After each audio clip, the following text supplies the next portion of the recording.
Hi everyone, on this amazing Sunday, I'm Jovante Gray, and this is the second installment of Talking to the Future. My guest today is a fellow DSA student, friend of mine, and a great actor. His name is Duane Smith. How are you doing? I'm good. What's up, man? What's up? I'm doing good. Yep. So, can I ask you a question about how is life in Detroit for you right now? It's good. You know, everybody got their struggles, especially living in Detroit, and I think Detroit is misunderstood a lot, you know, but it's good. So are you a lifelong Detroiter? Yeah, I've been living here all my life. So, with you being a citizen of Detroit, what do you feel as a citizen you bring to the city? I think I bring determination. The old school Detroit, you know what I mean? Old school Detroit, my grandma is like an old school Detroiter. And she has a lot of hope in Detroit. And like they always say, Detroiters hustle the most. And that's how my grandma is. And you know, she's an old time Detroiter. So I think I'm an old time Detroiter because I have determination like a real Detroiter has. And I have hope for the city. And I have a lot of ambition. And I want to make the city better, you know? Would you ever consider joining the Better Detroit Youth Movement? Yeah, I would. If it's making the city better, the youth better, and educating the youth in Detroit and the youth period about how things is ran or whatever, I'm all in. You know, we got to make the youth better, and especially in Detroit, because we're so blindsided by the government and the system, how everything is ran, and we're the future of the city. Yeah, we don't know what's going on, so you know we gotta know. Like I was at this meeting with my grandma the other day, and they was talking about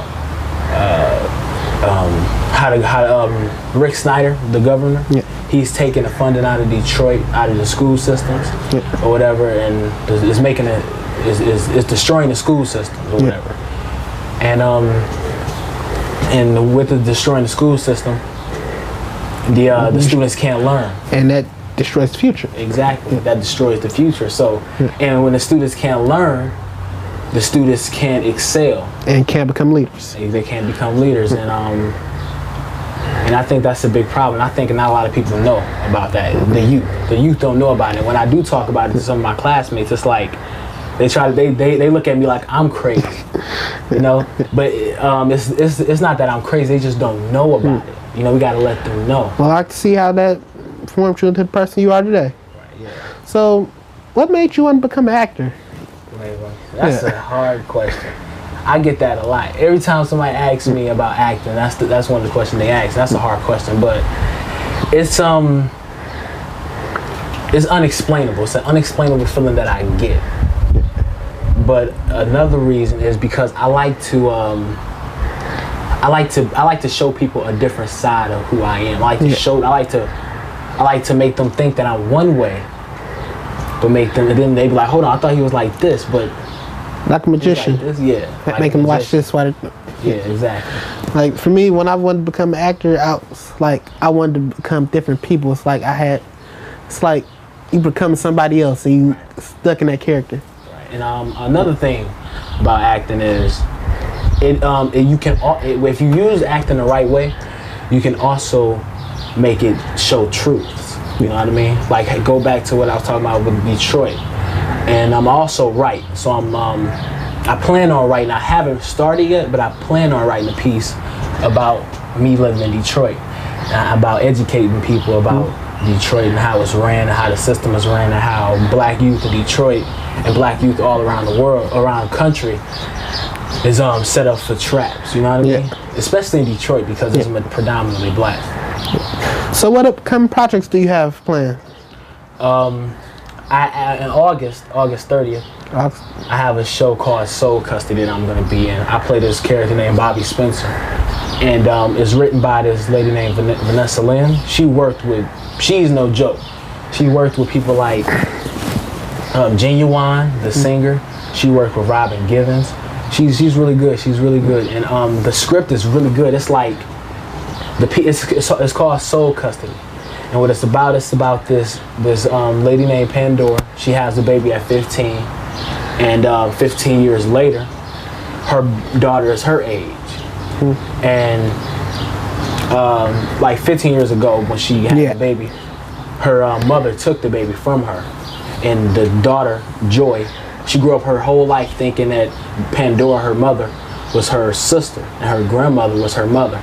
And it's like, it's a real crazy story. It's really good though. What really other projects do you have besides Sole Custody? Besides that, I have, I'm really proud of this project because it's student made, and it's in my school at DSA, and it's by this guy named, he written it and he's directing it. It's called Storm of Confessions, and I have the lead role in that. And it's a really good script. It's gonna be like a mini series. It's gonna be like, I think it's only gonna be 2 seasons because he's a senior this year, and I don't think he's gonna be able to come back and direct it anymore because he's gonna have stuff to do in college. So tell me about your cast. I know about the cast. The cast in Sole Custody or both? Both. The cast in Sole Custody. Well, there's one person in Sole Custody and a Storm of Confession that I'm going to be working with again for the 3rd straight time, Jillian Craighead, and she's really good. She's really good. She actually inspires me. She don't know it, but don't tell her. But she inspires me a lot, you know. And she's really good. She plays Pandora when she's 15 in Sole Custody, and she has the main role in the Storm of Confessions. And then we got another friend of mine, Timothy. He also inspires me. I'm inspired by everybody I work with, truth be told.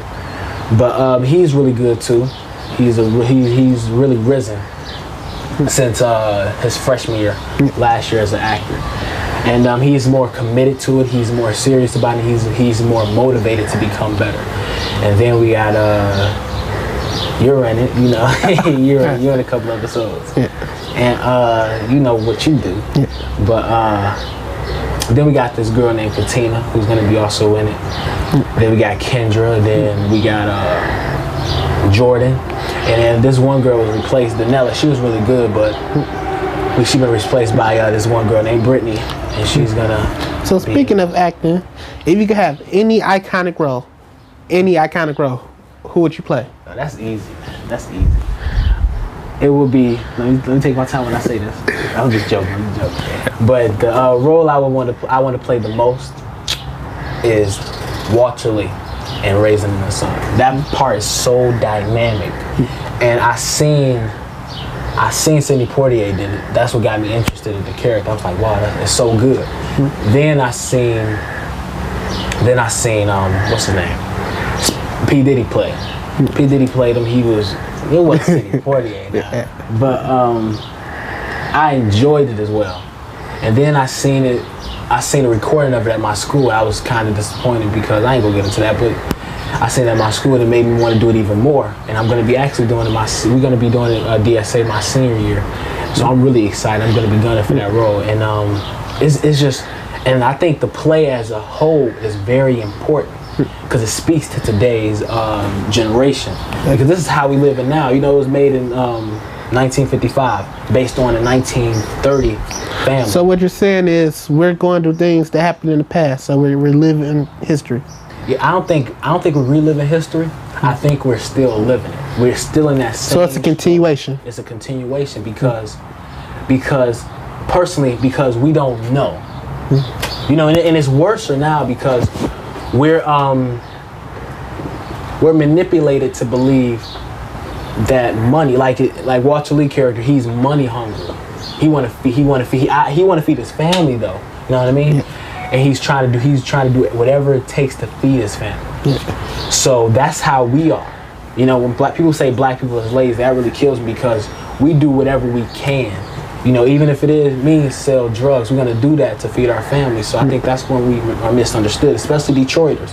They say nobody hustle hard as Detroit, and that's the truth. We gonna do what we gotta do to feed our family, and people always pull that out as a fault, especially the government, because you know war on drugs and all of that. But it's a war on drugs because it's a race war. Yeah. So the government doesn't want they set up for traps. I'm not saying it's totally government fault because we fall for it. So it's our fault because we fall for it, and we don't know. We also got to recognize that we've been slaves longer than we've been free. You know. So besides acting, what else do you see yourself doing in the future? In the future, besides acting, I see myself working towards changing the world. You know, and I'm gonna say it like Tupac said it. I may not change the world, but I will. I plan on sparking a mind that does. You know what I mean? But I really want to enlighten people.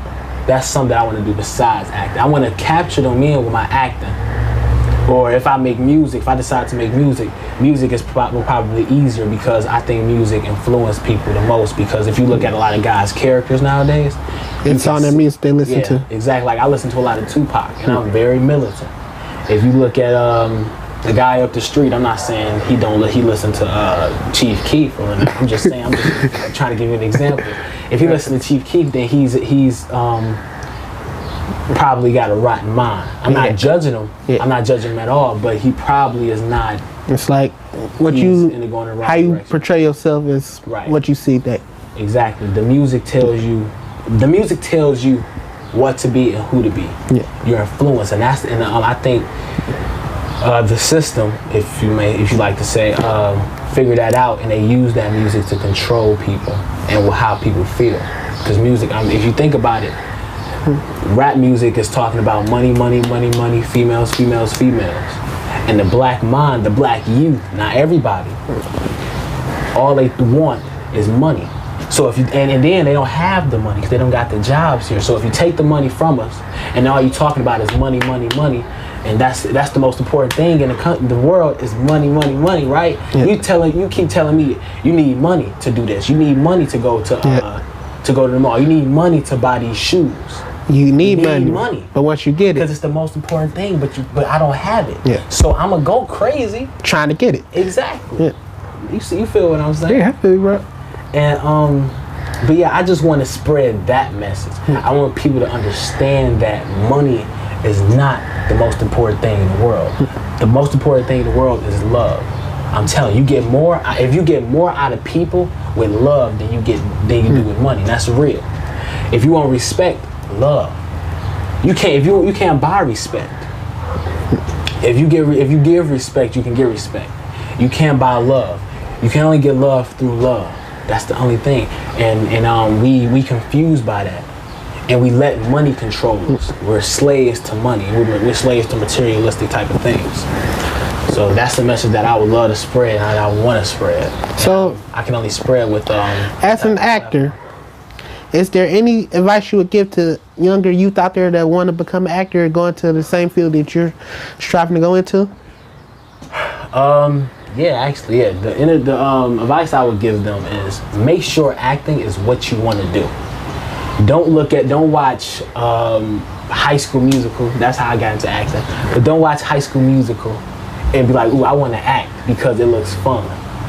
Or yeah, I mean, that's cool, but don't be like, oh, I want to act because, make sure it's your passion. Right, yeah. Make sure, and plus, don't look at acting as just something that's fun and something that's easy, because it's not. Because you gotta learn lines, you gotta do blocking, you gotta do all that together, and it's hard because it really is. It really is. You gotta take it serious. Yeah. It can be fun. It can be very fun. But you also got to take it very serious. You got to be very, very dedicated. Committed. So you got to make sure that you really want to do it and not just want to do it for fun. Well, nice talking to you. Nice talking to you too. I'm Jovante Gray. This is Talking to the Future. And the future isn't always tomorrow, but today. Bye.